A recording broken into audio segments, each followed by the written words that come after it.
Kita berdoa.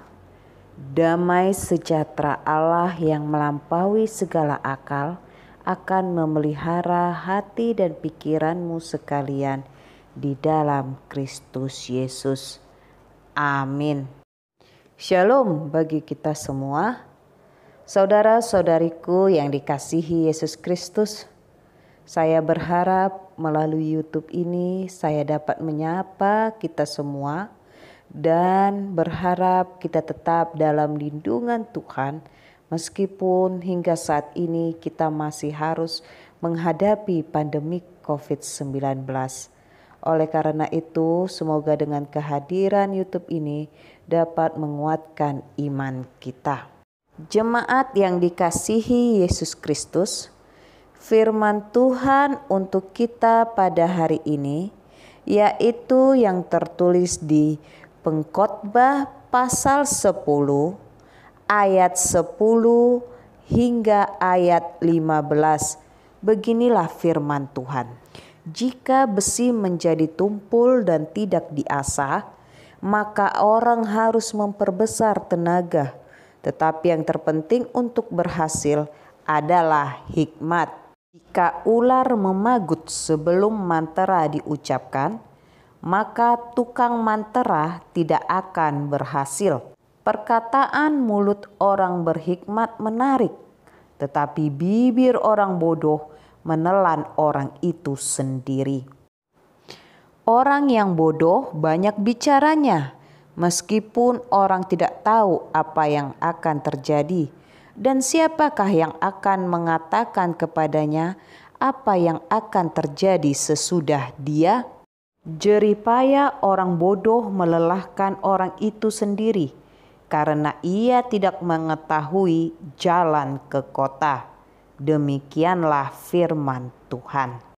Jemaat yang dikasihi Yesus Kristus, firman Tuhan untuk kita yaitu berasal dari buku Kitab Pengkhotbah. Jika secara keseluruhan Kitab Pengkhotbah ini mengingatkan kepada kita akan 3 hal. Yang pertama, mengingatkan kita bahwa hidup manusia itu hanya sementara.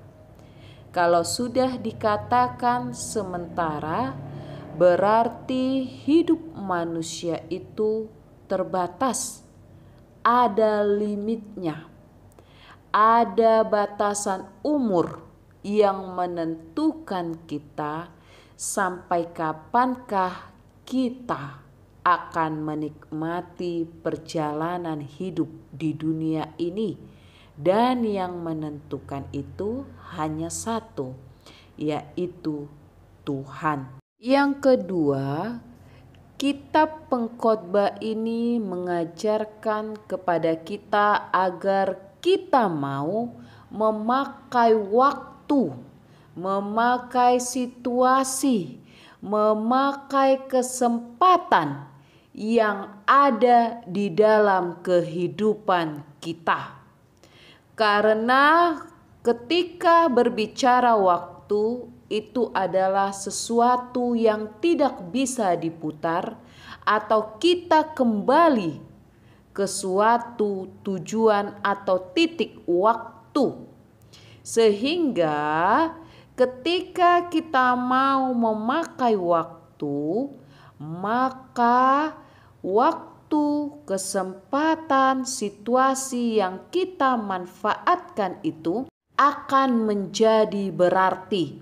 Tetapi ketika kita membiarkan semuanya itu berjalan tanpa ada hal yang kita lakukan, tanpa ada hal yang kita rencanakan atau kita perbuat, maka Kitab Pengkhotbah mengatakan semuanya adalah sia-sia. Bagaimanakah agar apa yang kita kerjakan atau kita lakukan berarti, atau hidup kita memiliki hidup yang bermakna? Pengkhotbah mengajarkan hikmat adalah jalan untuk membuat apa yang kita rencanakan, apa yang kita katakan akan menjadi berarti atau berguna bagi diri kita dan juga bagi orang lain. Hikmat yang dimaksud adalah hikmat yang berasal dari Tuhan. Jemaat yang dikasihi Yesus Kristus, firman Tuhan untuk kita secara khusus di Pengkhotbah pasal 10 ayat 10 hingga ayat 15 menjelaskan kepada kita perbedaan antara orang yang berhikmat dengan orang yang bodoh. Orang yang berhikmat maksudnya adalah orang yang takut akan Tuhan, sehingga yang mau dikatakan bukan perbedaan secara intelektual, bukan perbedaan antara orang yang berhikmat dengan orang yang bodoh berdasarkan akademis atau pendidikan dari pribadi lepas pribadi. Tetapi yang mau dijelaskan adalah orang yang berhikmat adalah orang yang mau mendengarkan nasihat atau ajaran dari Tuhan. Dan orang yang bodoh adalah orang yang tidak takut kepada Tuhan karena ia tidak mau mendengarkan ajaran Tuhan. Dan orang yang bodoh dimaksudkan adalah orang yang hanya mengandalkan dirinya sendiri. Perbedaan-perbedaan yang ada antara orang berhikmat dengan orang bodoh, yang pertama dapat kita lihat di ayat 10 yang digambarkan seperti seseorang yang menggunakan besi yang tumpul dan tidak diasah. Sudah pasti ketika kita memaksa diri kita untuk memanfaatkan besi yang tumpul dan tidak diasah tersebut, maka kita harus menggunakan tenaga kita sekuat-kuatnya. Maka kita harus bersusah payah agar besi tersebut dapat dipakai. Tentu saja hasilnya sudah pasti tidak akan baik.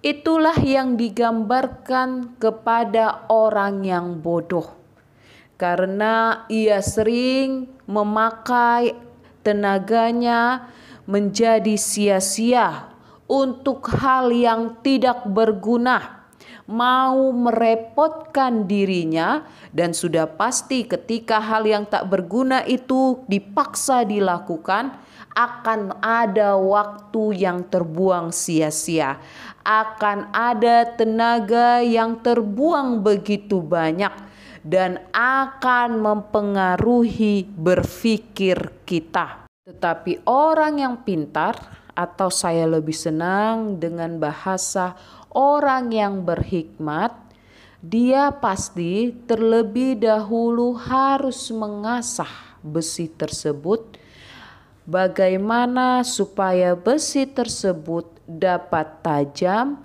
dan dapat digunakan dengan mudah, sehingga ia akan memiliki waktu yang lebih singkat untuk mengerjakan sesuatu.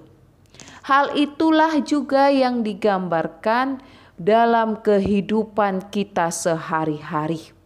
Orang yang berhikmat akan memakai waktunya untuk mempelajari, untuk mendengarkan firman Tuhan, agar terus ia belajar dan ia menjadi orang yang pintar dan ia siap memakai segala sesuatu, keadaan atau situasi sesuai dengan firman Tuhan.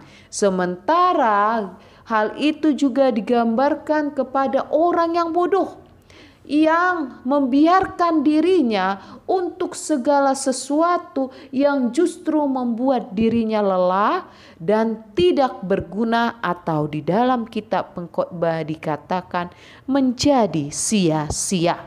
Yang kedua, pada ayat 11 digambarkan seperti seseorang yang ahli dalam mantra.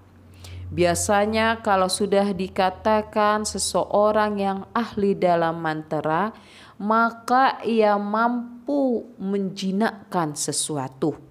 Dikatakan di ayat 11 ini digambarkan seperti seseorang yang ahli mantra dalam menjinakkan ular. Tetapi mengapa bisa terjadi peristiwa seseorang yang ahli mantra dia kena patuk ular? Hal yang sangat mengherankan, yang seharusnya dialah yang paling aman, yang seharusnya dialah yang dikagumi, tetapi firman Tuhan di ayat 11 itu justru menggambarkan kegagalan pada seseorang yang ahli mantra. Mengapa kegagalan itu terjadi dan ahli mantra tersebut harus kena patuk ular? Hal itu digambarkan seperti orang bodoh yang tidak mau mengatur waktunya. Orang yang hanya membiarkan atau terlena dengan dirinya sendiri. Biasanya ini adalah orang yang sering mengatakan, nantilah, tunggu dululah, sebentar lagi lah, hingga akhirnya tidak dikerjakan atau tidak dilakukan.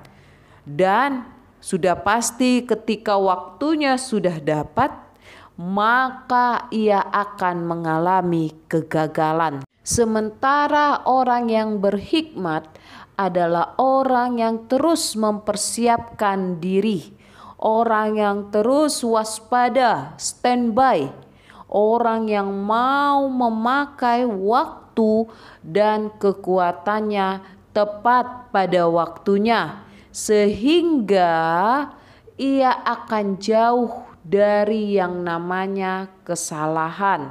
Orang yang berhikmat tidak akan membiarkan dirinya menghadapi suatu sakit atau penderitaan.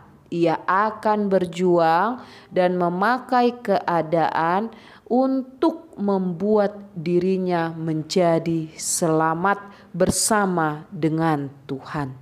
Yang selanjutnya kita dapat melihat di ayat 12 hingga ayat 14. Ini kembali lagi kepada panca indera manusia. Orang yang berhikmat di dalam Tuhan, ia akan mengucapkan kata-kata yang menarik. Ia akan mengucapkan kata-kata yang bisa menghibur hati seseorang.